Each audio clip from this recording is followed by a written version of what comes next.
up, my geeks and freaks? Big Girl Geek here with a brand new recap and review.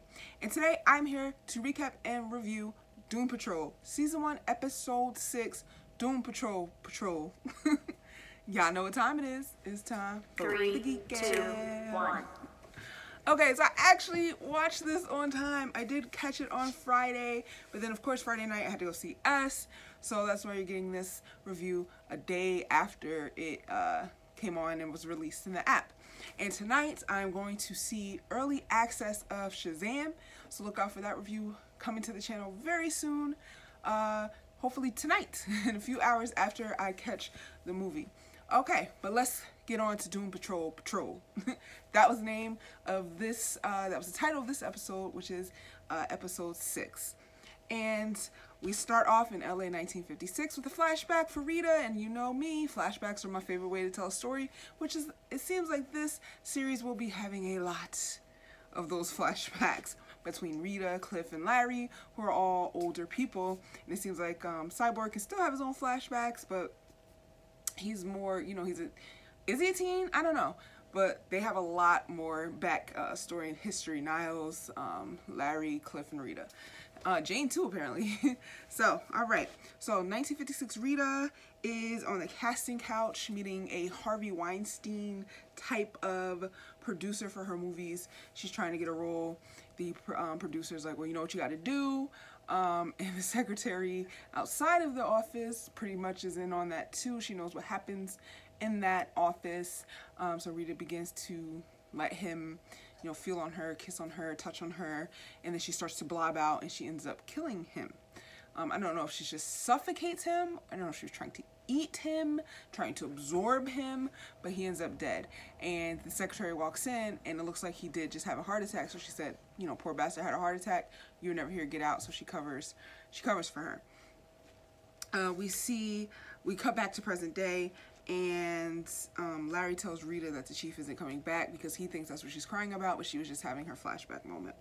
Cliff is trying to Google his daughter, trying to get on her what they don't call it Facebook, but it's like a Facebook, basically her social media page.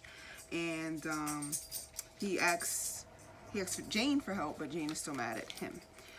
Jane's watching a video of Chief and one of her personalities, baby dolls, have a therapy session, and he mentions the Doom Patrol in the therapy session, and that triggers, you know, that's who she's supposed to find.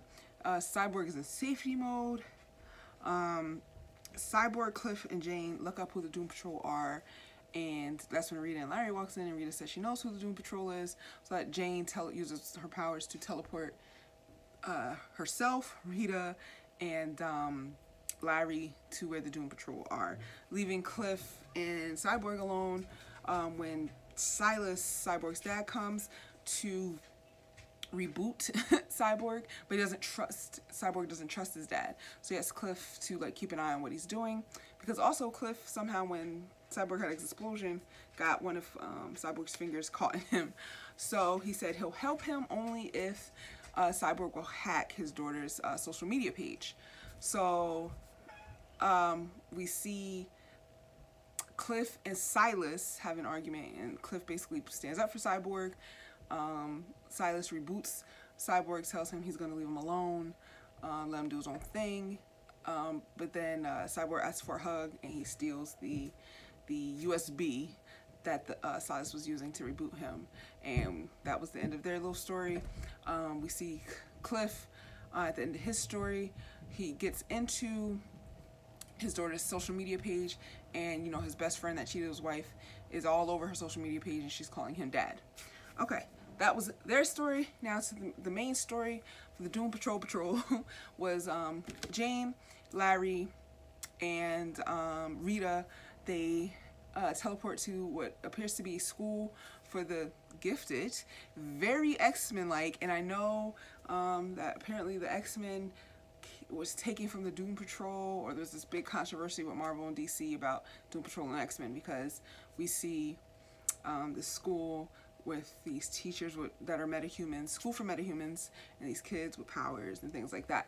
And Jane finds out that she had a room there because the professor in charge, the headmaster in charge, who's also a metahuman and is bald, hello Professor X, tells her that, you know, Niles set this up and she has a room here, this, that, and the third. And we also see members of the original Doom Patrol.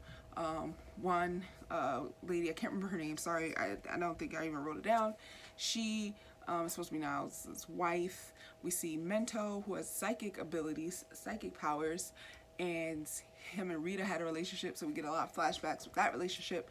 And he teaches her how to control her body and how to control her changing and how to calm it down to the point that she can even have, you know, a intimate relationship with another person. And so they, you know, are asking all of them. They get split up. Larry is with the chief's wife. Rita is of course with Mento, and Jane is with the headmaster. And they're each asking what happened with Mr. Nobody, because they tell him, you know, Niles is missing. And they each have a different story of what happened with Mr. Nobody. What actually happened is that they're in a group illusion thanks to Mento.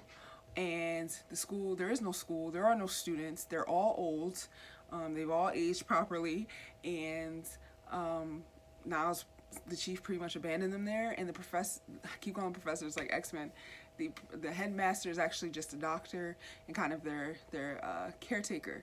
They did fight Mr. Nobody, but they lost horribly, and it left these scars on them because he showed them their worst fears.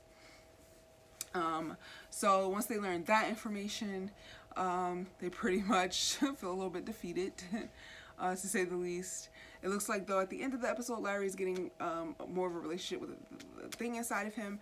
Rita's not so self-absorbed. She's taking out pictures of herself. Jane is, you know, still dead set on finding the chief. So that is the recap for episode 6, Doom Patrol Patrol.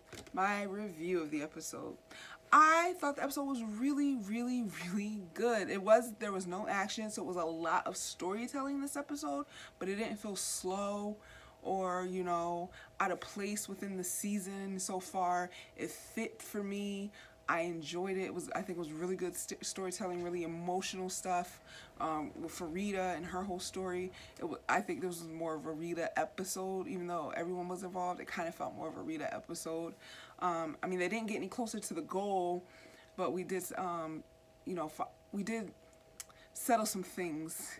We did settle some things as far as, like, I think Silas is going to be okay with Cyborg now. He's letting him do his own thing. Maybe we won't see him for a couple more episodes.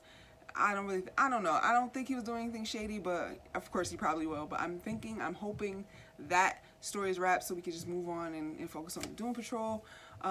Rita's evolving as a person, so she shouldn't be so self-absorbed. That's wrapped. And then it opened up some new stories, you know, as far as when we're going to see Cliff's daughter. Maybe there'll been more. We'll see more of the Doom Patrol. Maybe we'll see some flashbacks to some adventures that they actually had that were successful. So, you know, I really, really, really enjoyed the episode. If I had to give it a grade on the greatest scale, I would give it an A. I really have nothing to complain about the episode. I enjoyed it. I will watch it again. And I liked it. But what did you guys think? Let me know in the comments. As always, I can't wait to discuss with you. And I gotta get out of here so I can go see Shazam. So until next video, until next time, I'm out of here. Big Girl Geek out. Peace.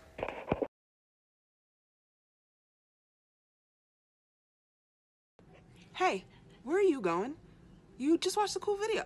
Subscribe.